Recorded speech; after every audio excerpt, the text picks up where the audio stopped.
देवभक्ताचे शोधन करिता होते आत्मनिवेदन. देव आहे पुरातन भक्त पाहे. देवास ओळखो जाता तेथे झाली तद्रूपता.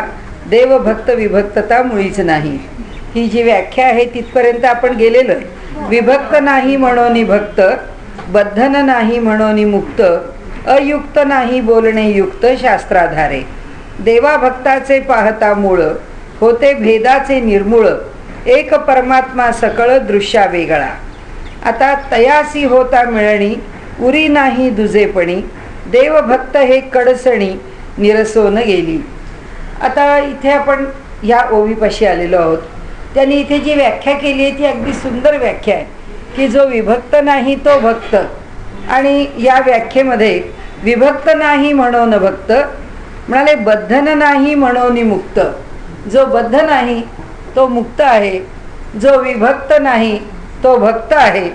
आणि हे जे मी बोलतो आहे ते म्हणाले शास्त्राच्या आधाराने बोलतो आहे. मी काही असं तसं बोलत नाही, मला वाटतं म्हणून बोलत नाही. आणि म्हणून त्यांनी आपल्या बोलण्याविषयी सांगितलं आहे की अयुक्त नाही बोलणे युक्त. माझं बोलणं काही अयुक्त नाही आहे, मी अयोग्य काही बोलत नाही आहे. म्हणाले मी शास्त्राच्या आधारानेच मी बोलतो आहे. आता ह्याच्या पुढचा विषय काय चालला आहे किंवा मूळचा विषय काय आहे तर आत्मनिवेदन भक्ती हे भक्तीचं सर्वात श्रेष्ठ स्वरूप आहे. हे समर्थ आत्ता इथे आपल्याला सांगतायत.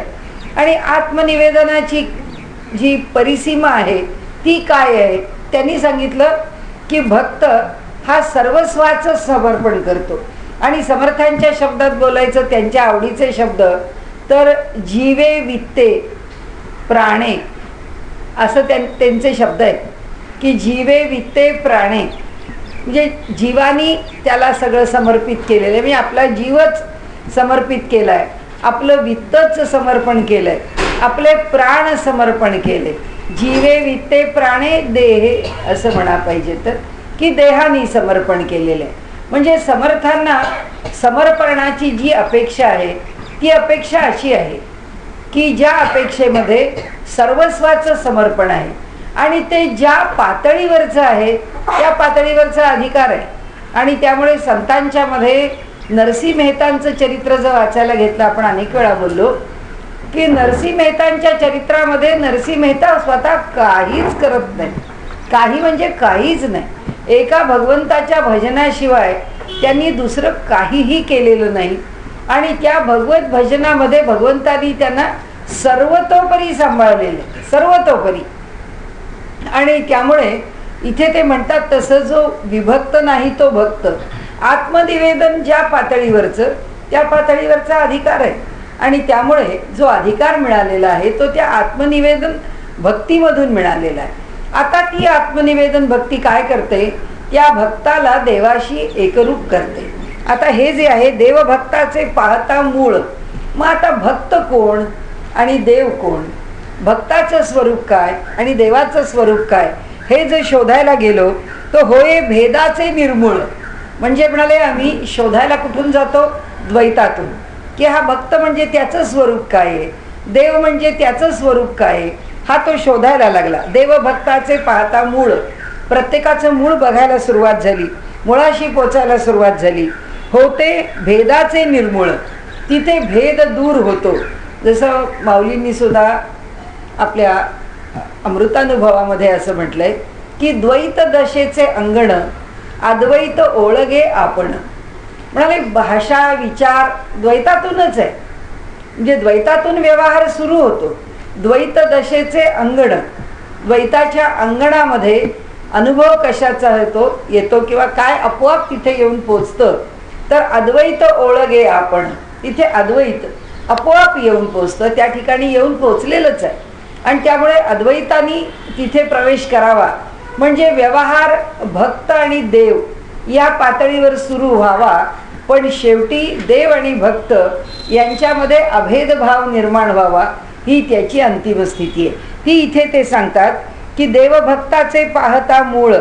म्हणाले देव आणि भक्त ह्या दोघांचं मूळ पाहायला गेलं तर म्हणाले हळूहळू त्या दोघांमधला जो भेद आहे, जेव्हा भक्त म्हणजे काय याची व्याख्या करायला गेले, भगवंत म्हणजे काय याची व्याख्या करायला गेले, करता करता कुठे जाऊन पोचले म्हणाले भक्त आणि भगवंत यातला भेदच संपून गेला. आणि ते इथे सांगतात, होय भेदाचे निर्मूळ एक परमात्मा सकळ दृश्या वेगळा. आणि म्हणाले दिसलं काय किंवा निष्कर्ष काय निघाला तर एकटा एक परमात्माच आहे. आणि तो कसा आहे, या दृश्य जगतापेक्षा वेगळा आहे, हा एक निष्कर्ष निघाला. म्हणजे त्यात भक्त, त्यात देव, ह्या काही वेगळ्या वेगळ्या संकल्पना टिकल्या नाहीत. जे टिकलं किंवा राहिलं ते एकच आहे. आणि ते म्हणजे त्यांनी इथे म्हटलंय की ह्या दृश्यापेक्षा वेगळा असलेला एकटा एक परमात्मा फक्त शिल्लक राहतो. तयासी होता मिळणी उरी नाही दुजेपणी देवभक्त हे कडसणी निरसोनी गेली. आता त्याच्याशी एकरूप झाल्यानंतर उरी नाही दुजेपणी, अंतःकरणात जर दुजा भावच शिल्लक राहिला नाही तर देवभक्त हे कडसणी, देव आणि भक्त हा जो भेद आहे हा निरसोनी गेला, हा संपला. म्हणून आत्मनिवेदनाचे अंती जे का घडली अभेद भक्ती तये नाव सायुज्य मुक्ती सत्य जाणावी. आता त्यांनी सांगितलं की सायुज्य मुक्तीचं स्वरूप काय, त्याची व्याख्या काय आता इथे आम्ही अधिक स्पष्टतेने सांगितली. म्हणजे नवविधा भक्तीमधली सर्वात शेवटची आत्मनिवेदन भक्ती अवलंबावी. आत्मनिवेदन भक्तीमध्ये सुद्धा भक्ताला आपलेपण सुद्धा संपून, म्हणजे भक्ताचं भक्तपण संपून अनुभव कशाचा आला की सगळं दृश्य वेगळं आहे, फक्त एकटा परमात्मा आहे. म्हणजे मी सुद्धा नाही आहे, तो भक्त अनुभव काही वेगळा घेतच नाही, तो फक्त एक परमात्मा आहे एवढीच जाणीव शिल्लक राहते. ही स्थिती जेव्हा येते तेव्हा समर्थ म्हणतात आता मिळवायचं काही शिल्लक राहत नाही. ती सायुज्य मुक्ती आहे, परमेश्वराची एकरूप होणारं मुक्तीचं स्वरूप आहे. आणि म्हणून सांगतात जो संतास शरण गेला अद्वैत निरूपणे बोधला मग जरी वेगळा केला तरी होणार नाही दुसरा महिमा. जसा ईश्वराच्या शरणागतीचा भाव सांगितला तशीच गुरु शरणता सांगितली की जो गुरुला शरण गेला आणि सर्व भावानी शरण गेला. म्हणून ते म्हणतात जो संतास शरण गेला अद्वैत निरूपणे बोधला. दोन गोष्टी, आधी ज्याला शरण जायचंय तो संत असला पाहिजे आणि दुसरं ज्याचा बोध व्हायचा आहे तो अद्वैताचा झाला पाहिजे. का हो, मग इतर सगळे जे संत सांगतात किंवा इतर आचार्य सांगतात ते चूक आहे का? चूक नाही आहे, पण उपनिषदांनी जे ज्ञानाचं स्वरूप आहे ते जे सांगितलंय ते एकच आहे, एक म्हणजे अद्वैतच आहे. अद्वय तिथे द्वैत तिथे काही नाही, एक अद्वैत तिथे राहतं. आणि त्यामुळे कोणत्याही मार्गाचा अवलंब केला तरी शेवटी येऊन पोचतो तो त्या अद्वैतापाशीच येऊन पोचतो. अनुभव त्या एकरूपतेचाच येतो. आणि म्हणून ते सांगतात की जो संतास शरण गेला अद्वैत निरूपणे बोधला, बोधला ज्ञान झालं, त्याला बोध झाला. मग जरी वेगळा केला तरी होणार नाही. मग त्या अद्वैताच्या अनुभवापासून तो वेगळा झाला आणि द्वैतामध्ये व्यवहार जरी करू लागला तरी सुद्धा त्या व्यवहारामध्ये काही तो आता वेगळा होत नाही. नदी मिळाली सागरी ते निवडावी कोणे परी, सागराला जाऊन पोचली आहे, आता त्या सागरात नदीचं पाणी बाजूला करा बरं, त्यातलं गोडं पाहिजे. तर ते म्हणाल आता सगळं पाणी सारखंच आहे, आता नदीचं वेगळं सागराचं वेगळं नाही राहिलं. लोह सोने होता माघारी काळीमा न येईल. म्हणजे लोखंड एरवी गंजत राहतं, पण त्याला परिसाचा स्पर्श झाला आणि त्याचं सोनं झालं. आता सोनं झाल्यावर ते गंजेल कसं, त्याला आता दोष राहणार नाही. तैसा भगवंती मिळाला तो नवचे वेगळा केला देवभक्त आपण झाला विभक्त नव्हे. तैसा भगवंती मिळाला, एकदा भगवंताला जाऊन मिळाल्यानंतर तो न वचे वेगळा केला. आता तो कोणत्याही प्रकाराने वेगळा त्याच्यापासून होऊ शकत नाही. देवभक्त आपण झाला, देव आणि भक्त या दोघांच्या मध्ये आता काही भेद राहिला नाही, विभक्त नव्हे.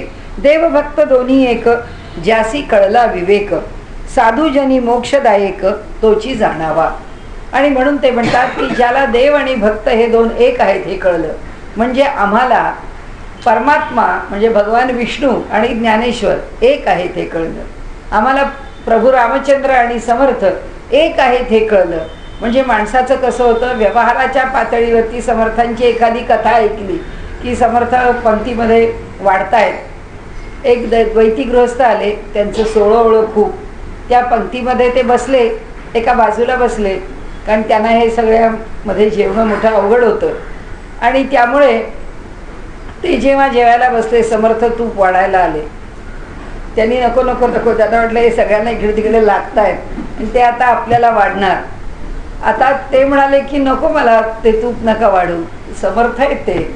समर्थांनी आपल्या हातातली ती तुपाची तांबली खाली ठेवली आणि लहान मुलं जसं पाय पसरून भोकाड पसरतात तसं समर्थांनी पाय पसरले आणि भोकाड पसरलं, रडायला लागले जोर जोरात. तर म्हणाले काय झालं काय झालं समर्थांना? तर समर्थ म्हणाले अहो बघा ना, मी कुत्र्यापेक्षा सुद्धा ही नाही हो, मी कुत्र्यापेक्षा सुद्धा ही. म्हणाले काय झालं कुत्र्यापेक्षा ही नाही म्हणायला? त्या ब्राह्मणाला कळलं, जो तो द्वैती ब्राह्मण होता त्याला काय प्रसंग आहे तो कळला, कारण तो आधीच्या गावापासून प्रवास करत चाललेला होता. त्या प्रवासात त्याच्या सोहळ्या वळ्याप्रमाणे ओले त्यांनी पाणी आणलं, स्वयंपाक केला, तो सगळा झाकून ठेवला.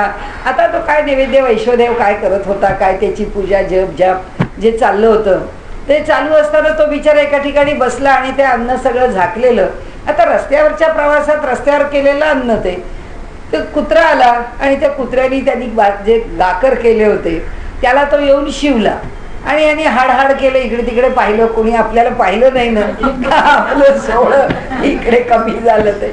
आणि त्यांनी पाहिलं कोणी नाही, आता पुन्हा कुठे करा, आता पुन्हा आंघोळ करा, आता पुन्हा ते गाकर बनवा. त्यांनी म्हटलं तर कोणी पाहिलं नाहीये बरं. त्यांनी त्याला तोंड लावलं नाही, जाऊन फक्त त्या पत्रावळीला शिवलाय तो झाकलेल्या. मग त्यांनी ती झाकलेल्या पत्रावळीवर आपलं तीर्थ शिंपडलं आणि ते जेवून घेतलं त्यांनी. आता इथे पंक्तीमध्ये म्हणतात मला सगळ्यांना लागून तूप वाढू नका, तर समर्थांनी त्याला ऐकवलं की अरे कुत्र्यापेक्षा सुद्धा मी लहान झालो, तर कुत्र्यानी शिवलेले गाकर यांना खायला चालले आणि माझ्या हातचं तूप मात्र त्यांना चालत नाही.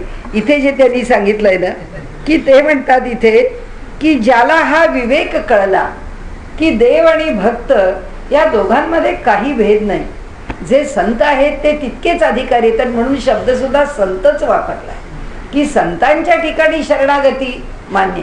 हे अलीकडच्या पातळीवर असणारा कोणी अधिकारी असेल तर ते काय खरं नाही.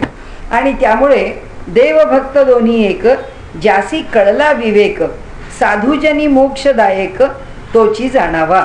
आता ज्याला ह्या दोघांच्या मधला भेद आहे हा काय आहे? हा फक्त दिसायला भेद आहे की परमात्मा माझ्या समोर नाही पण सत्पुरुष माझ्या समोर आहे आणि तो आमच्यासारखा शरीराने चालता बोलता हिंडता फिरता खाता पिता असा आमच्यासारखा आहे. तर त्याला मी आमच्यासारखा समजावा का? तर त्यांनी सांगितलं नाही, ज्याला हा विवेक आहे, देवभक्त दोन्ही एक, ज्याला आरपार बघता येत आहे.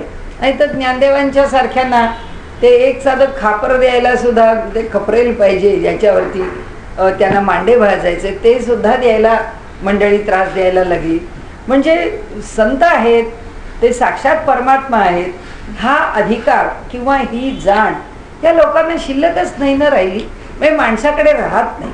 माणसाला त्याच काळी नाही, आज सुद्धा सत्पुरुष आहेत आणि भेटतात असतील, पण सत्पुरुषांशी व्यवहार करताना आपल्याला आपण कुणीतरी आहोत ह्याची जाणीव नेहमी असते. म्हणजे आप्पा आमचे उत्तरकाशीला, आम्ही इथे, आता त्यांना सगळी बातमी कळत असेल, सांगणारे हजार लोक आहेत, पण असं आम्हाला वाटायचं की हे आप्पांना कसं कळणार, ते तिथे बसलेत की हे लिहून पाठवा की हे इकडे इकडे महाराष्ट्रात असं झालं, ते अमुक एका गोष्टीचं पुस्तक तुम्ही पाहिलं का, अमुक एका घटनेबद्दल अमुक एक घडलं.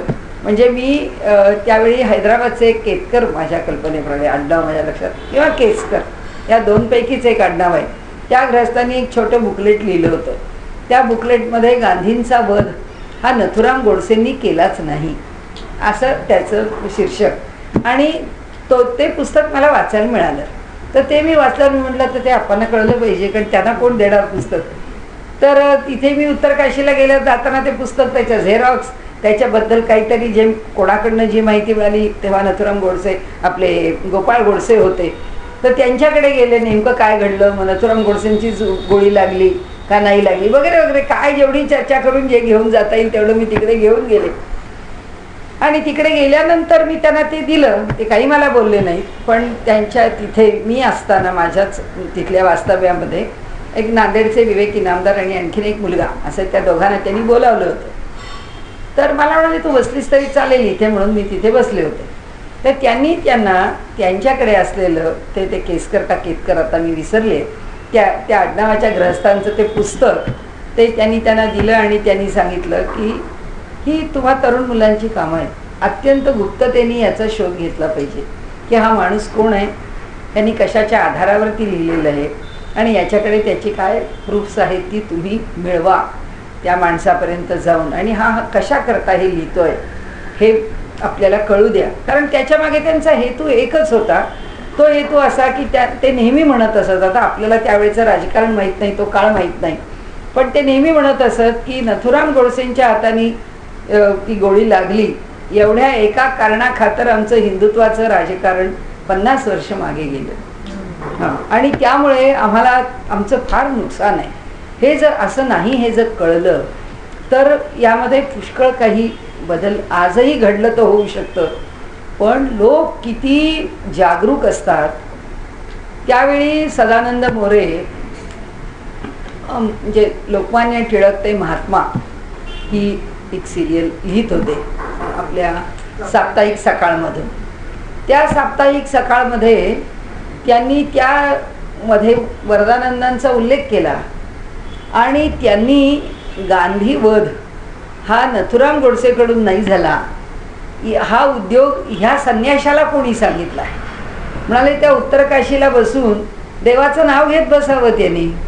त्याला काय करायचं आहे त्या संन्याशाला की हा वध कोणी केला आणि काय नाही. आणि त्यांनी इतकं वेडं वाकडं लिहिलं होतं की त्याच्यावरती मी त्यांना उत्तर दिलं.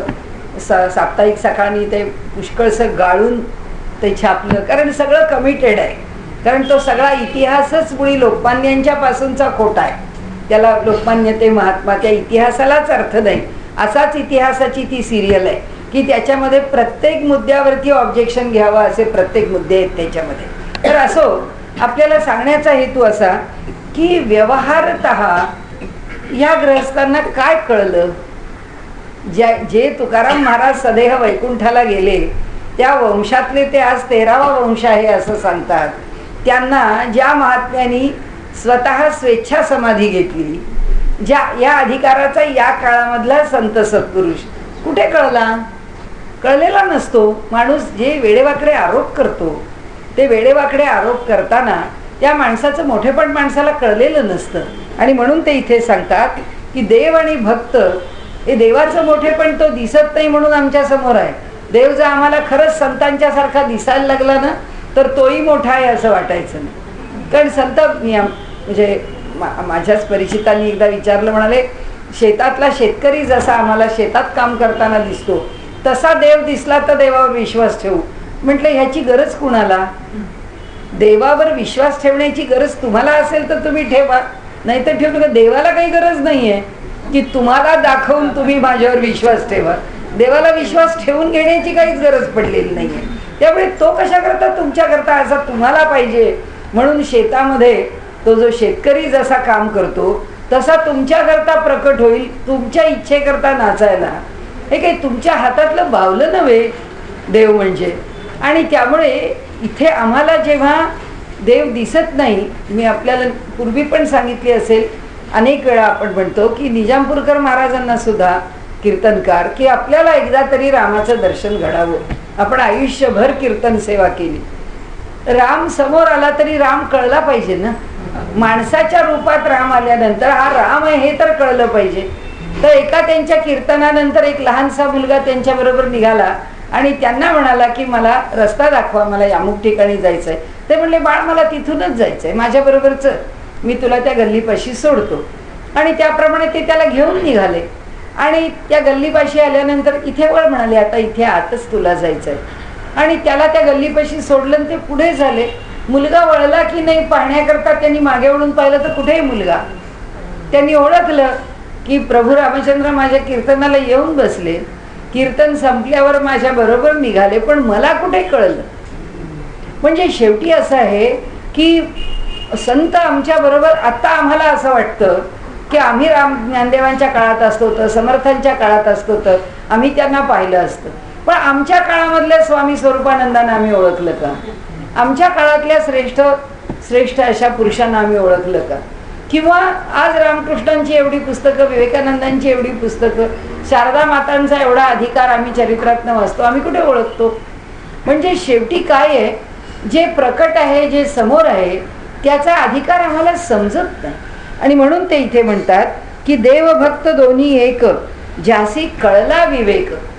ज्याला देव आणि भक्त या दोघांच्या मध्ये अभेद आहे, हे ज्याला कळलं की हा इथे प्रकट आहे, हे चालतं बोलतं ब्रह्म आहे, म्हणजे त्याच्याही पेक्षा आणखीन एक पुढची जात आहे जी आमच्यासारख्याची.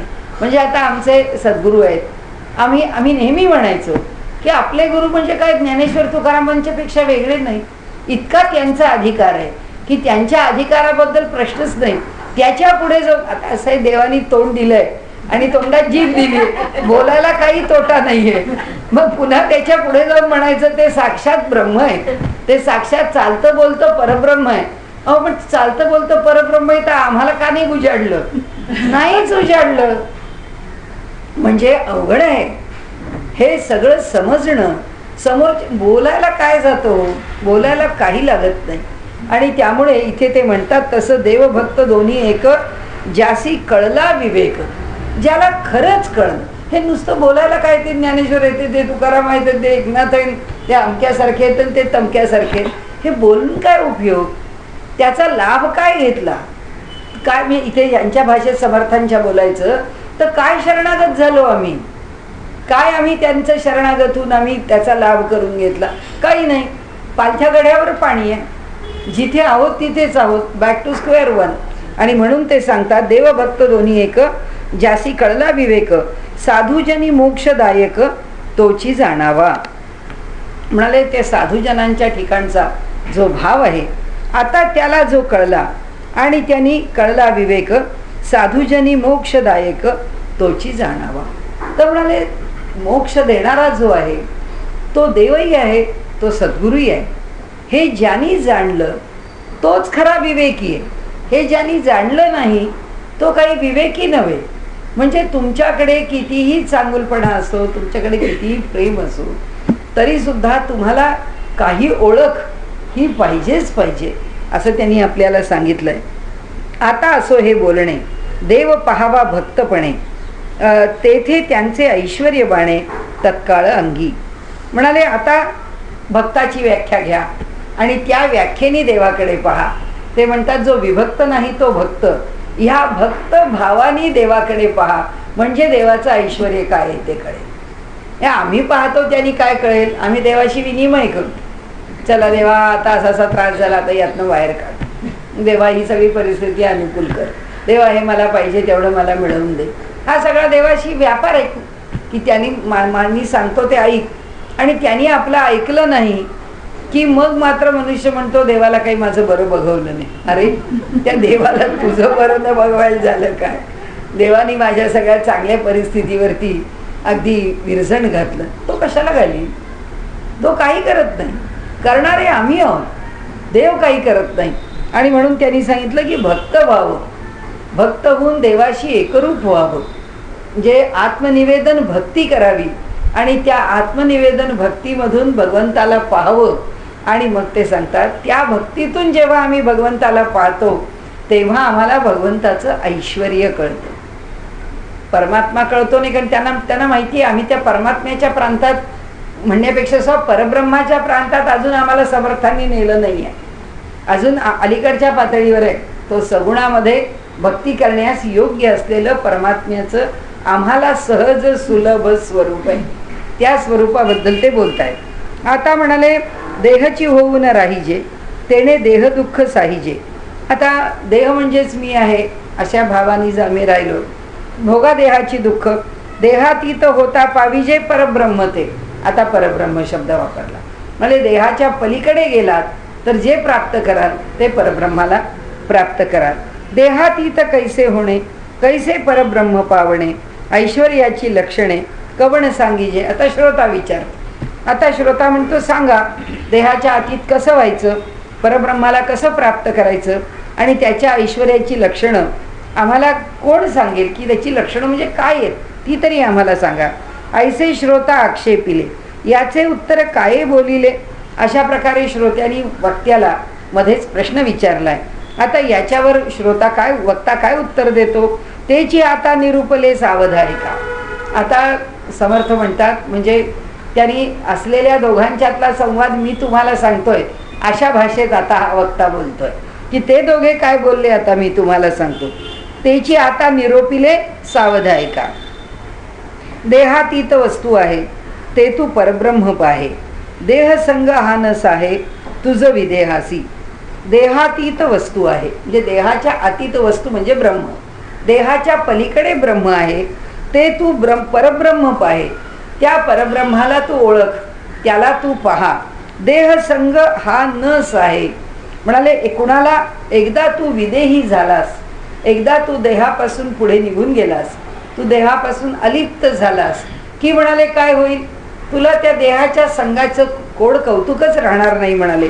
देहसंग हा नस आहे तुझं विदेहासी. हा त्यांचा अनुभव सांगतायत बरं. ते काय आपल्याला इकडचं तिकडचं ते सारखे म्हणतातच. हे साच आहे, हे सत्य आहे, हे शास्त्र सांगतंय, हे मी बोलतोय असं नाही आहे म्हणाले. हे मी आपल्याला अयुक्त नाही बोलणे, युक्त शास्त्राधारे. तसं इथे आहे की त्यांना स्वतःला देह नकोसाच झालेला होता. त्यांनी 3 वेळा देह टाकून देण्याचा प्रयत्न केला. करायचा आहे काय म्हणाले देह घेऊन. आणि जे असे श्रेष्ठ पुरुष आहेत त्यांना त्या देहाचं काय कौतुक. आणि त्यामुळे त्यांनी असं म्हटलं की तुला विदेहाला या देहाचा संग म्हणजे एक अडसर आहे असं वाटेल म्हणाले. नाही तर ज्ञानेश्वरांना काय दुखणं झालं होतं, नाहीतर ज्ञानेश्वरांना काय जगणं अवघड होतं. कशाला 26व्या वर्षी देह सोडला. आपलं काम झालं, बस झालं, करायचंय काय हे ओझं घेऊन अंगावर, द्या सोडून मोकळे व्हा. आणि त्यामुळे त्यांना त्याच्याविषयी आकर्षण नाहीच आहे. देह हे त्यांच्या आकर्षणाची वस्तू नाही. आणि म्हणून ते सांगतात देहसंग हा नस आहे तुझं विदेहासी. ज्याची बुद्धी होय ऐसी वेद वर्णिती तयासी. त्याचं कौतुक, त्याचा महिमा वेद गातो. ज्याची बुद्धी अशी आहे. शोधिता नाना शास्त्रासी न पडे ठाई. पुष्कळ ग्रंथ वाचतो आणि 100 ठिकाणी प्रवचन करतो, काय उपयोग म्हणाले. त्याच्यातून त्याला काही साधत नाही. नायम आत्मा प्रवचनेन लभ्य. की कधीही पुष्कळ व्यासंग केला म्हणून परमात्मा भेटतो असं कधीही होत नाही. तो भेटायला त्याची साधनाच झाली पाहिजे. आणि म्हणून त्यांनी सांगितलं ऐश्वर्य ऐसे तत्वता बाणे देहबुद्धी सांडता. जोपर्यंत देहबुद्धी सुटत नाही तोपर्यंत त्याचं ऐश्वर्य प्रत्ययाला येत. काय असतं, आपण काहीतरी देवाची साधना कुठेही जो कोणी काही अभ्यास करतो, जो कोणी थोडं लहान मोठं साधन करतो, त्या माणसाला लहान मोठा अनुभव येतो. काय येतो, कारण चित्त आहे ते सात्विक, राजसिक आणि तामसिक त्या 3 गुणांनी युक्त आहे. जेव्हा साधना करताना माणूस थोडा तरी प्रामाणिक असतो. कधी 70% असतो, कधी 80% असतो. कधी कधी मनाची स्थिती अशी तरल होते की तो 90-95% प्रामाणिक होतो आणि त्याच्याशी एकरूप होतो. तेव्हा त्याची सात्विकता वाढलेली असते. ती सात्विकता खूप वाढली की त्या सात्विकतेचा त्याला अनुभव येतो. कारण ती ईश्वराशी जवळीक आहे ना. जितकी सात्विकता वाढली, ईश्वर काय आहे, ईश्वराची व्याख्या आपण आत्तापर्यंत केली. शुद्ध सत्वोपाधिक मायेची उपाधी आहे. शुद्ध सत्व आहे. आपलं अंतःकरण उपासनेने जेव्हा शुद्ध होतं, कुठली अपेक्षा न करता आपण चांगल्या प्रकाराने उपासना करत असतो. त्या उपासनेच्या काळात आपलं अंतःकरण तेवढ्या वेळेपुरतं सात्विक झालेलं असतं, एकाग्र झालेलं असतं की त्या क्षणी कसला तरी अनुभव येतो. कुणाला कुणाची आठवण झाली की ती 25 वर्षामध्ये त्या माणसाची भेट झालेली नसते. आणि आपण काय आश्चर्य, आज त्या माणसाची आठवण कशा करता झाली. आणि आश्चर्य असं की 2 मिनिटात त्याचा फोन येतो. आपण म्हणतो अहो आता तुम्हाला सांगितलं तर खोटं वाटेल, पण मला तुमचीच आठवण झाली होती आणि इतक्या वर्षांनी तुमचा कसा फोन आला. त्याचं कारण एकच तत्वज्ञान आहे की सगळीकडे एकच आत्मतत्व भरून राहिलेलं आहे. त्यामुळे जे आत्मतत्व त्याच्या ठिकाणी आहे तेच आपल्या ठिकाणी. जेव्हा आपलं अंतःकरण शुद्ध झालं आहे तेव्हा त्याचं प्रतिबिंब या अंतःकरणात पडलं. आणि म्हणून येणारी जी चित्तवृत्ती आहे, जो विचार आहे, तो आपल्याशी बोलणार आहे. त्याला कालाची संगती न ठेवता, कारण आत्म्यावर कालाची सत्ता चालत नाही. आणि त्यामुळे ते आत्मतत्व हे कालाच्या अतीत असल्यामुळे 10 मिनिटांनी येणारा फोन आहे तो त्याच्या आधीचा मला कळला, त्याचं ज्ञान आम्हाला आधीच झालं. अशा अनेक घटना की ज्या मनुष्याच्या जीवनामध्ये घडतात. ते म्हणाले की जेव्हा आपल्या बुद्धीला हे ऐश्वर्य कळतं, प्रत्येकाला कळतं. आता माझ्या ओळखीच्या एका गृहस्थांनी सांगितलं, लोणावळ्याच्या घरामध्ये वरती ते पाऊस खूप असतो, शाकाराला वर जायला लागतं. घर चांगली उंची पूर्वीच्या घरांना असायची, 60 फूट 70 फूट उंचीवरती ते. आणि पावसाळ्याचे दिवस पण ते घरात काहीतरी अडचण आली म्हणून शिडी लावून वरती गेले ते साफसूफ करायला लागले तर पाय तिथे त्या पावसाने निसरड्यावरनं पाय सटकला. आता 60 फुटावरून खाली पडायचं. त्या क्षणी जी काही त्यांना आठवण झाली आणि त्यांनी जे काही स्मरण केलं त्यांच्या सद्गुरूंचं, आणि ते म्हणाले मी अगदी एखादं पाऊल टाकून खाली बसावं, तसा म्हणाले मी अगदी अलगद खाली बसलो होते. कुठे? 60 फुटावरती. 60 फुटावरून खाली मनुष्य कसा आला? आता हा अनुभव घेतला की माणूस म्हणतो काहीतरी परमात्मा आहे, त्याच्या ऐश्वर्याचं मला. आणि मी आपल्याला सांगितली असेल गोष्ट त्या मुलीची, माझ्या मैत्रिणीची, ती सून आहे, तिच्या भाऊजाईचा मुलगा अति खोडकर. आम्ही बेळगावला गेलो, आदल्या दिवशीच घडलेला प्रसंग. तर त्या मुलांनी त्या गॅलरीमधून आपल्याला ते दरवाजा उघडून बाहेर जाऊन त्या गॅलरीचं लॅच लॉक बंद करून तो गॅलरीतून मी आता खाली उडी मारतो. लहान मूल आता करणार काय? घरच्या लोकांनी आधी काही करायच्या आधी भराभरा चादरी आणल्या आणि खाली धरल्या, पण ते पोर ऐके ना. आणि ते मी आत्ताच्या आत्ता उडी मारतो म्हणाल. ते आता त्याच्या खाली त्या चादरी एकाला एक जोडलेल्या, पण ती आई आहे शेवटी. ते सगळा तो ब्लॉक एकत्र इकडच्या गॅलरीतून तिने त्याला पाहिलं. आता आपल्याला कोणत्याही बिल्डिंगमध्ये कितीही अंतर 2 गॅलरीज मधलं जवळ म्हटलं तरी पूर्वीच्या बिल्डिंगमध्ये तर मधला पोर्शन लांब जातोच. जवळजवळ 8-9 फुटाचं अंतर होतं. बरं हिला काय स्टार्ट आहे त्या गॅलरीतून तिथे उडी मारायला, पण तिने या गॅलरीतनं आपलं अंग झोकून दिलं, त्या गॅलरीत उडी मारली आणि ती त्या गॅलरीत उडी मारून पोचली. तिला कळलंच नाही आपण कसे तिथे पोचलो. ईश्वराचं ऐश्वर्यच आहे. ती काय पोचते आणि तिची काय उडी तिथपर्यंत जाऊन पोचते? 8-9 फूट ती बाई काय तिथे जाऊन पोचेल का? जिला काही चांगलं येणारीला सुद्धा स्टार्ट लागतं. 8-9 फुटाचा कमीत कमी अंतराला तिच्या वडिलांनी ताबडतोब तिला हे करून आणले तोडे सोन्याचे. म्हणाले तू त्या हिरकणीनंतर तूच आमच्या घरात हिरकणी झालीस की जे तू केलंस. हे कोण करतं? हे ते आत्मतत्व. त्यावेळी आपण नाही काम करत, आपला जीवात्मा नाही काम करत. आपल्या जीवात्म्याबरोबर राहणारा जो साक्षी पुरुष आहे तो आत्मा याला उचलून तिथे नेतो. ती आपली ताकद नाही. म्हणून त्यांनी सांगितलं की हे केव्हा कळतं? ऐश्वर्य ऐसे तत्वता बाणे देहबुद्धी सोडता. ज्या क्षणी तिला तिच्या मुलाकरता तिचा जीव सुद्धा प्यारा वाटला नाही, कारण चेंदामेंदा तर हिचाच झाला असता. मुलाला कसं तरी त्या खाली जे काही धरले होते खाली, ज्याला आपण चादरी म्हणू, पडदे म्हणू, त्या पडद्यांवर मूल पडलं असतं, काहीतरी झालं असतं, तोपर्यंत त्याला वाचवलं असतं, कुणीतरी धरलं असतं. पण हिचं काय झालं असतं? हिने उडी मारल्यावर ही काही तिथे पोचणार नव्हती.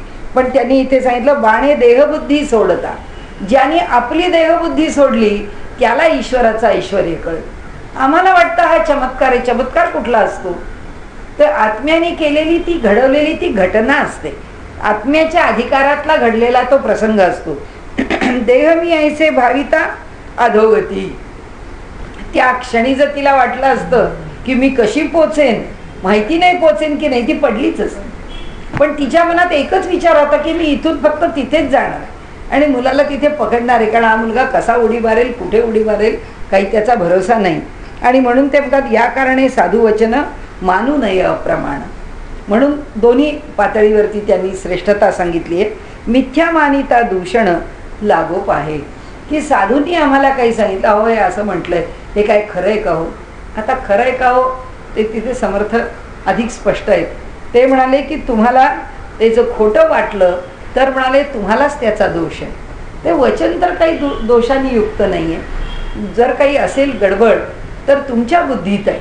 ते म्हणतात वचनात गडबड नाही. आणि म्हणून आपण म्हणतो की शास्त्र जर प्रमाण आहे तर मग साधू वचन का प्रमाण नाही? शास्त्रामध्ये दर दिवसाला बदलणारे सिद्धांत, दर दिवसाला मागे पडणारे सिद्धांत सुद्धा त्याच्यावर विश्वास ठेवून आम्ही त्याला शास्त्रीय दृष्टी म्हणतो. मग इथे साधू सत्पुरुषांनी सांगितलेलं जे शास्त्र आहे त्या शास्त्राचं अप्रामाण्य का आम्ही म्हणतो? त्या शास्त्राला आम्ही का नाकारतो? ते नाकारण्याचं आम्हाला काय कारण आहे? काही कारण नाही, पण आम्ही नाकारतो. म्हणून मिथ्या मानिता दूषण लागोप आहे. साधू वचन ते कैसे, काय धरावे विश्वासे. एक आता पुन्हा श्रोता विचारतो, म्हणजे साधू वचन काय असतं की ज्याच्यावर आम्ही विश्वास ठेवला पाहिजे. काय धरावे विश्वासे, त्यातल्या कोणत्या भागावर विश्वास धरावा. एक वेळ स्वामी ऐसे मज निरोपावे. म्हणाले एकदा मला तुम्ही सांगा की त्यांच्या कोणत्या वचनावर मी विश्वास ठेवायचा आहे. सोहम आत्मा स्वानंद घन, अजन्मा तो तूची जाण, हेची साधूचे वचन सदृढ धरावे. म्हणजे समर्थांनी एका आपण बाणात दोन पक्षी म्हणतो ना तसं केलंय.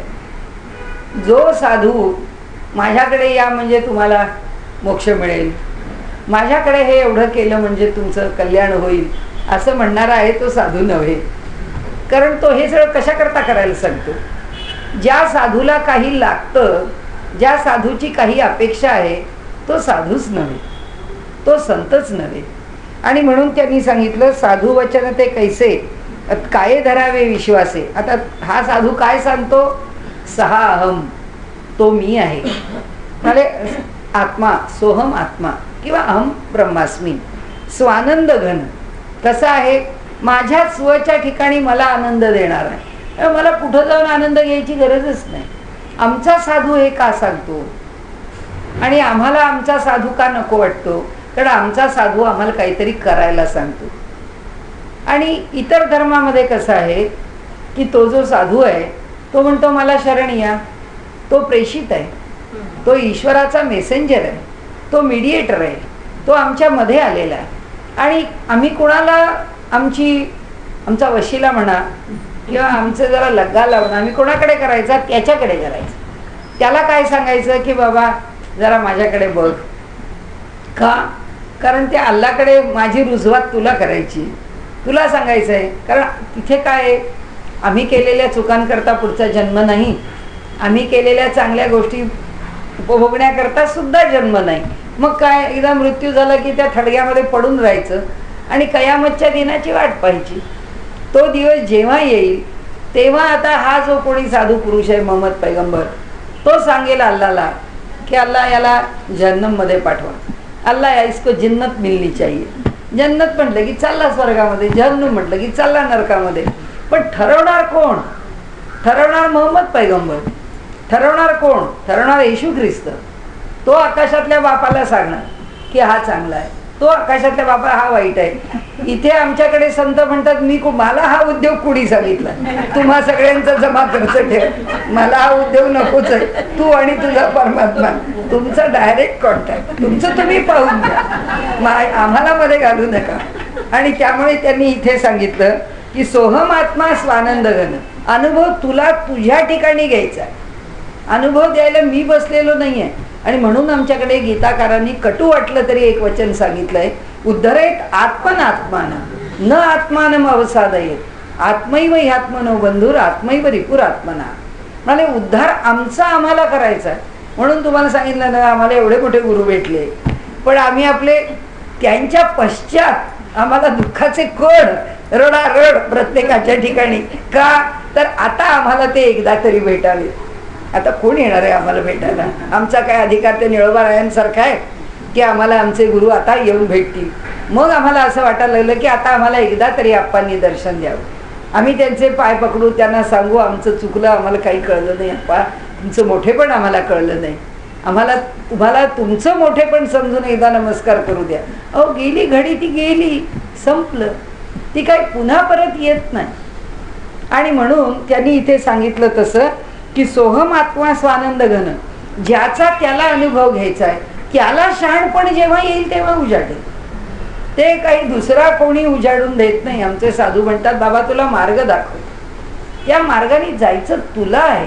उद्धरेत आत्मन आत्मानं, आम्हालाच आमचा उद्धार करायचा, न आत्मानं अवसादयेत. आणि म्हणून ते म्हणतात काय इथे अजन्मा तो तूची जाणं, ते सांगतात अरे तू अजन्मा आहेस, याचा अनुभव तू घे.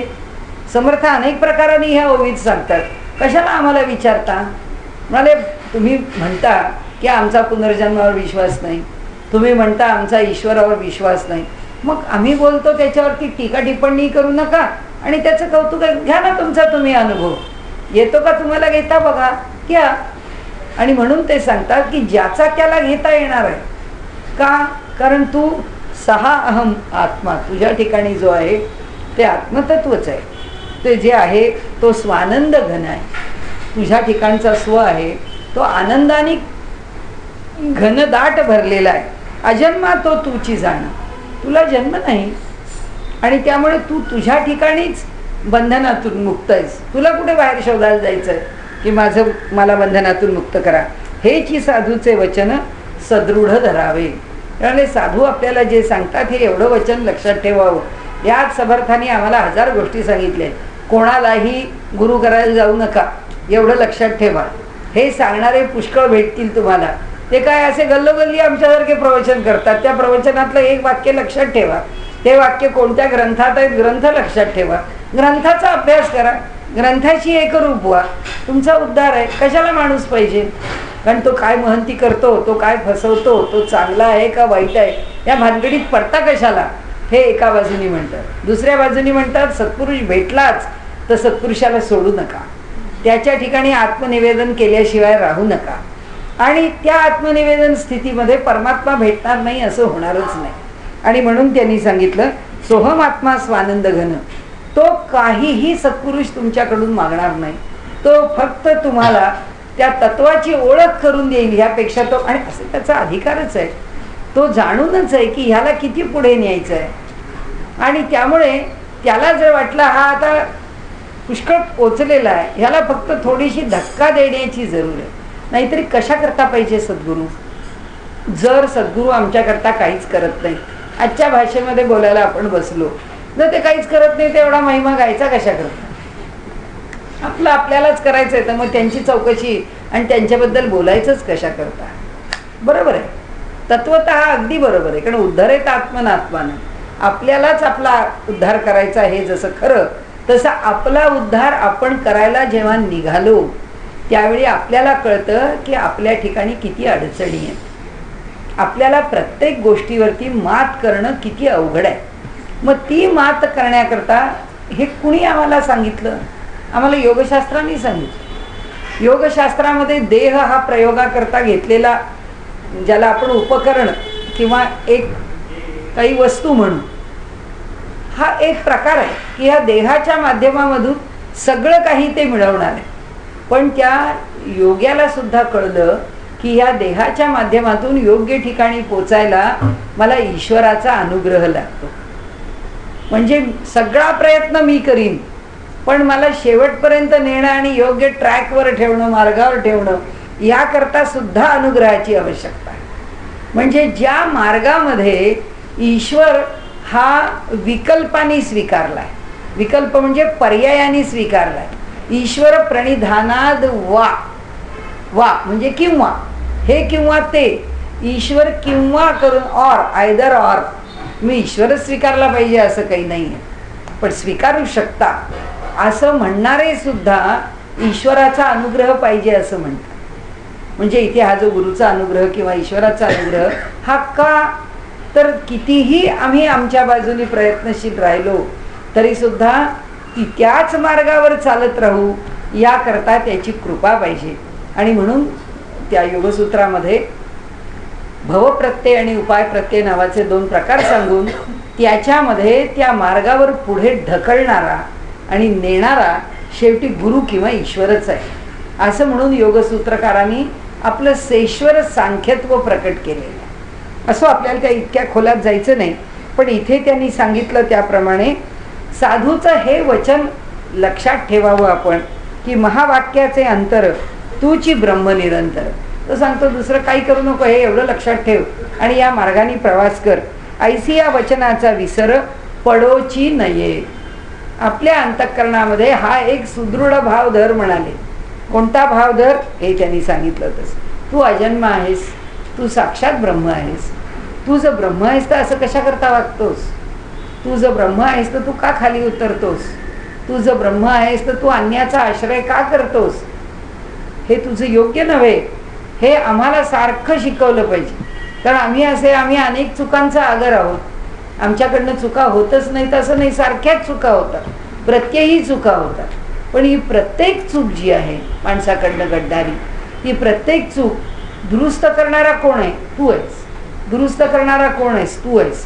तू आमच्यावर कृपा कर म्हणजे आम्ही त्यातनं बाहेर पडू, तू आमच्यावर कृपा कर म्हणजे आम्ही त्यातनं बाहेर पडू. आता स्वामी स्वरूपानंदांच्या चरित्रामध्ये आपल्या मनोरमा वहिनींच्या वडिलांनीच लिहिलेलं आहे चरित्र.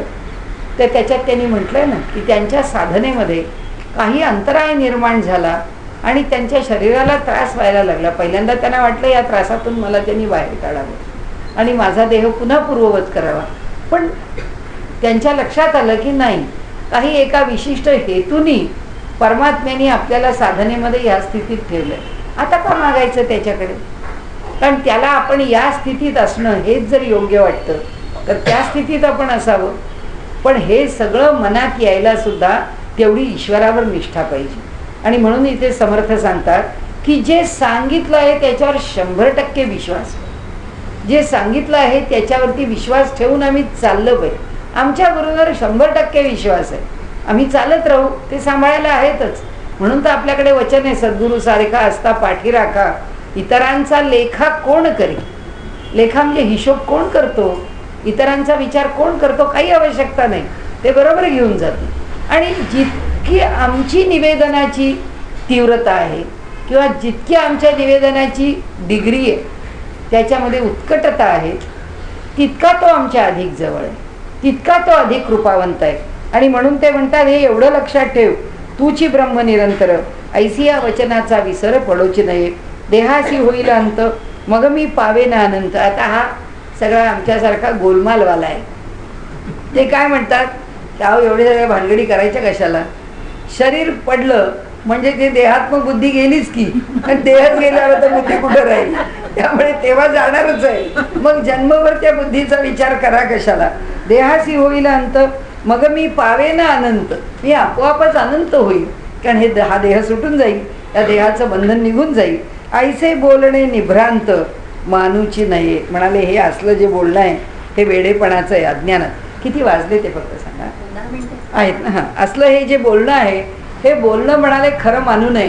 कारण असा सगळा जो तत्वज्ञानाचा भाग असतो तो आपल्याला लोभावतो, कारण तो आपल्या सोयीचा आहे ना. आणि त्यामुळे जे सोयीचं आहे ते आवडतं.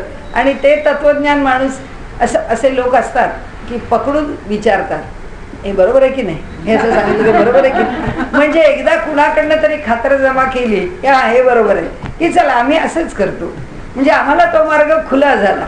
समर्थांनी सांगितलंय तो अज्ञानाचा आहे, तो वेडगळपणाचा आहे, हेच लक्षात ठेवा. आणि म्हणून एक मूर्ख ऐसे म्हणती. आता समर्थ थोडे तापलेत, म्हणाले माया नासेल कल्पांती, मग आम्हा असं ब्रह्मप्राप्ती एरवी नाही. म्हणाले हा मूर्ख होता पण बरा होता की एक देह पडल्याबरोबर मी अनंत होणार आहे असं म्हणत होता. ही डिग्री त्याच्यावरची आहे, हा त्याच्या वरकडी आहे. म्हणाले हा असं म्हणतो आवाज जाऊ द्या ना, एक देह कशाला, आम्हाला पुष्कळ देह फिरावे लागतील, आम्ही फिरू ना, काय बिघडलं. म्हणाले जेव्हा कल्पाचा अंत होईल तेव्हा तर माया संपेल की नाही. म्हणजे माया नष्ट झाली की आमच्यावरचं बंधन संपेल. मग आम्हाला कुणी एवढं आटापिटा करायला सांगितलं, काही गरज नाही म्हणाले करण्याचं. माया नासेल कल्पांती, ती निघून जाईल. मग आम्हा असं ब्रह्मप्राप्ती एरवी नाही, मग आम्हाला ब्रह्मप्राप्ती होणारच आहे. एरवी काही करायची गरज नाही आणि एरवी ब्रह्मप्राप्ती व्हावी आणि होईल याच्याकरता धावपळ करण्याचंही आम्हाला कारण नाही. आणि म्हणून म्हणाले मायेसी होईल कल्पांत अथवा देहासी येईल अंत, तेव्हा पावेन निवांत परब्रह्म मी. म्हणाले या दोन्ही गोष्टीच्या त्यांनी ज्या स्वतः संभावना किंवा ज्या संभाव्य आहेत अशा परिस्थितीला त्यांनी आपल्या बाजूनी रुकार देऊन टाकलाय. एक तर देह पडल्यावर तरी मी निवांत होऊन परब्रह्माला भेटेन, नाही तर माया संपल्यावर तर भेटेन. म्हणाले हे बोलणे अप्रमाण, ऐसे नव्हे समाधान, समाधानाचे लक्षण वेगळेची असे. म्हणाले हा मूर्खपणा आहे.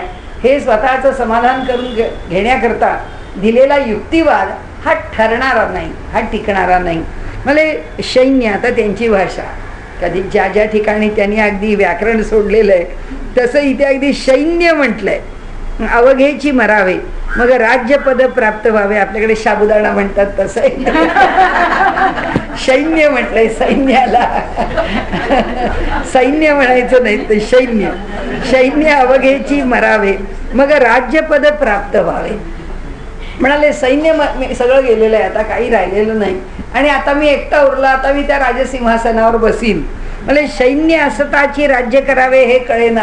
म्हणाले हा मूर्ख आहे, याला कळत नाही की सगळं वैभव आहे तेव्हाच मी राज्यावर बसावं, सगळं संपल्यावर हा त्या गादीवर बसून काय करणार आहे म्हणाले. आणि म्हणून ते सांगतात माया असोनीच नाही देह असताच विदेही ऐसे समाधान काही ओळखावे. मला माया उपस्थित आहे पण ती आपल्याकरता नाही. देह आहे पण मी विदेही आहे. अरे म्हणाले ह्याचं काय समाधान आहे हे समज, हे ओळख, असा आपल्याला ते उपदेश करताय. राज्यपद हाताशी आले मग परिवारे काय केले, परिवारा देखिता राज्य गेले हे तो घडेना. म्हणाले राज्यपद हातामध्ये आलं आणि सगळा परिवार म्हणजे त्याचा पॅराफर्नेलिया सगळा नाहीसा झाला. म्हणजे त्याचं सगळं वैभव संपलं. त्याच्याबरोबर राज्याबरोबर येणारे इतर अधिकार जे राबवायचे त्याच्याकरता अनुशासन करायला जो हा शास्त्र आहे आणि ज्याच्यावर शासन करायचं असा पाहिजे ना कोणीतरी नागरिक जनपद, ते कोणी राहिले नाही. हा आपला एकटाच बसला आणि मी माझा राजा आहे असं म्हणाला तर म्हणाले मग परिवारे काय केले, परिवारा देखता राज्य गेले हे तो घडेना. म्हणाले या परिवाराच्याकडे पाहताना ते राज्य उपभोगण्यात आनंद आहे, पण परिवाराकडे पाहून जर ह्याचं राज्य गेलं. कसं असतं की माणसाला मिळालेली कीर्ती, माणसाला मिळालेलं यश, माणसाला मिळालेलं सुख, माणसाला मिळालेलं समाधान, माणसाला मिळालेली विद्या, धन, समृद्धी हे सगळं पचावं लागतं. हे पचवता आलं पाहिजे.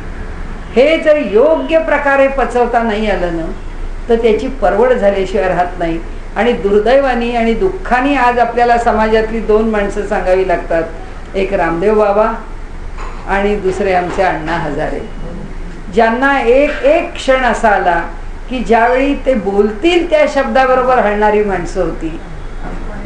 आता कोणी विचार, वाईट वाटतं, त्याचं फार वाईट वाटतं की एक चांगल्या प्रकाराने जर त्यांना विषय हाताळता आले असते तर आज केवढं तरी आमच्या देशाचं भाग्य होतं की ज्यांच्या मागे आज इतकी माणसं होती. तर असो, इथे त्यांनी जे म्हटलंय तसं की एकदा प्राप्त झालं राज्यपद तर ते टिकवता आलं पाहिजे. आणि ते केव्हा टिकवता यायला पाहिजे, जेव्हा सगळा परिवार आहे तेव्हा. त्याकरता आपल्याकडे अगदी एक प्रसिद्ध दृष्टांत मनोबोधामध्ये दिलेला आहे तो की म्हणाले अहो आम्ही गाडी किंवा सायकल चालवायला शिकलो तर मैदानामध्ये शिकलो तर मैदानात सायकल चालवता येते, पण मैदानात सायकल चालवता येते याचं काय कौतुक, कारण तिथे कुठलं वाहनच नाही, तिथे कुठला अडथळा नाही. म्हणाले त्या लक्ष्मी रोडवरती, टिळक रोडवरती, कर्वे रोडवरती सायकल चालवा, म्हणजे म्हणाले ती सायकल चालवता आली. म्हणजे असं आहे की सगळ्या विरोधामध्ये ज्याला आपलं यश किंवा आपली कीर्ती, आपलं वैभव, जे काही विद्या, जे काही आहे ते जे त्याला टिकवता आलं तो खरा. आणि नाही तर म्हणाले इथे जोपर्यंत कोणी नाही तोपर्यंत टिकतं, कारण त्याला काय, त्याला त्याचा त्रास जबबरी रे तबबरी जंबूक करी गर्जना, तसं आहे ते की त्याला विरोधच माहीत नाही, त्याला वेगळेपणच माहीत नाही, त्याच्यामध्ये काय अडचणी येतात हे माहीत नाही. आणि मिळालेलं यश पचवून पुन्हा तिथे उभं राहायचं कसं हे सुद्धा आलं पाहिजे आणि कळलं पाहिजे. त्याकरता ते म्हणाले. आणि म्हणून आपल्याकडे ह्या सगळ्याकरता या अधिष्ठान काय आहे, अधिष्ठान स्पिरिच्युअलिटी आहे. त्या सगळ्याला अधिष्ठान अध्यात्म आहे. ज्याच्या ठिकाणी अध्यात्माचा यथायोग्य विचार आहे त्याच्या ठिकाणी संपत्ती, त्याच्या ठिकाणी यश, त्याच्या ठिकाणी कीर्ती, त्याच्या ठिकाणी लौकिकातलं धन, सत्ता, काहीही त्याच्या डोक्यावर स्वार नाही होऊ शकत, कारण त्याला त्याचा बेस तयार आहे. त्याच्या ठिकाणी त्याला जे काही मिळालं आहे ते सांभाळण्याची ताकद आहे. आणि म्हणून भगवंत म्हणतात तसं योगक्षेम वहाम्यहम. योग म्हणजे जे जे जोडलं आहे ते ते राखण्याचं काम मी करतो, आणि जे जे जोडलं नाही पण जे जे तुझ्या क्षेमाला कारण आहे, तुझ्या समाधानाला कारण आहे, तुझ्या इच्छेच्या पूर्तता आहेत ते ते मी तुला मिळवून देतो. मी दोन्ही करतो. जे तुझं आहे ते तुला सांभाळून देतो, आणि जे तुझं नाही किंवा जे तुझ्यापर्यंत पोचलं नाही ते तुझ्यापर्यंत पोचवण्याचा प्रयत्न करतो. पण हे तो केव्हा देतो, जेव्हा आम्ही त्याला यथार्थपणे जाणतो तेव्हा, जेव्हा त्याच्या ठिकाणी शरणागत होतो तेव्हा. आणि म्हणून ते आपल्याला इथे, तर ते इथे म्हणतात की मग परिवारा देखता राज्य गेले हे तो घडेना. म्हणाले मला मोक्ष मिळेल पण मी हिमालयात जाऊन कुठल्या म्हणजे गिरीकंदरामध्ये राहीन आणि तिथे राहून मी मोक्षाचा लाभ घेईन. मला लाभ घेशील, पण 4 लोकांमध्ये येऊन तो मोक्ष प्राप्त झाल्यानंतर तुझा कस इथेच लागणार आहे. तू कसाला लागतोस की नाही ते तू 4 लोकात आल्यावरच कळणार आहे. प्राप्त झाली या आत्मज्ञान तैसे दृश्य देहभान, दृष्टी पडता समाधान जाणार नाही. प्राप्त झाली या आत्मज्ञान, ज्याला खऱ्या अर्थाने आत्मज्ञान प्राप्त झालं, तैसे दृश्य देहभान म्हणाले त्याला काहीही दृश्य बघायला मिळालं किंवा देह अतिशय सुंदर मिळाला, त्या देहाला वैभव प्राप्त झालं, त्या देहाच्या वरती प्रेम करावं, त्या जीवनावर प्रेम करावं, इतकं यशस्वी जीवन मिळालं तरी सुद्धा दृष्टी पडता समाधान जाणार नाही. हे सगळं मिळालं तरी सुद्धा त्याची जी मूळची स्थिती आहे ती हलणार नाही. मिळाली लौकिकात सगळं मिळेल आणि का न मिळावं, मिळावंच, कारण परंपरा म्हणतेच की सगळं वैभव मनुष्याला मिळालंच पाहिजे. पण त्या वैभवामध्ये सुद्धा त्याचा जो काही समतोल आहे तो कधी म्हणाले बिघडणार नाही. तैसी माया. आता आपण थांबूया इथे. मार्गी मुळी सर्पाकार, देखता भये आले थोर, कळता तेथीचा विचार मग मारणे काय. इथे हा विषय संपतो. तो असा की मार्गी मुळी, रस्त्यावरनं चाललेलो आहे आणि एखाद्या झाडाची मूळ तुटलेलं आहे झाड आणि त्या तोडून टाकलेली मुळी रस्त्यावर पडली. ती वेळीवाकडी मुळी पाहिली. मार्गी मुळी सर्पाकार, देखिता भये आले थोर. पुष्कळ भय वाटलं की अरे बापरे इथे सापडलाय की काय, कसं काय आता रस्ता ओलांडून पुढे जायचं. कळता तेथीचा विचार मग मारणे काय. पण तिथं गेल्यावर ती मुळी आहे झाडाची हे कळल्यावर आता त्याला मारायचं काय. म्हणून ते म्हणतात ज्याला आत्मज्ञान झालं त्याच्यासमोर दृश्य कितीही उत्तम आलं, ज्याच्यासमोर देहाचे कितीही चोज पुरवण्याचं सामर्थ्य आलं आणि अत्यंत अनुकूलता प्राप्त झाली तरी त्याला काय फरक पडायचा. एकदा ज्यांनी ते सोडलं ते त्यांनी सोडलेलं आहे.